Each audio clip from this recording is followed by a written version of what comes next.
everyone, welcome back to the Guide Hub YouTube channel. Today for this video of Guide Hub, I will be showing you how to change Spotify password. So for that, open a Google browser on your PC and then click open a new tab. There on the search bar, type in spotify.com and press enter.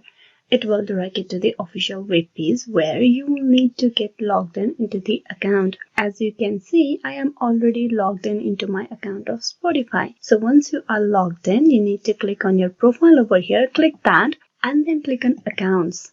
And here in this page, you need to scroll down and click on change password. Click that.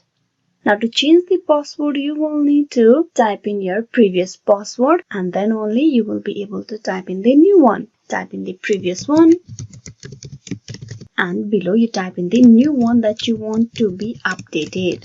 Repeat the same password on the below and then click on set new password.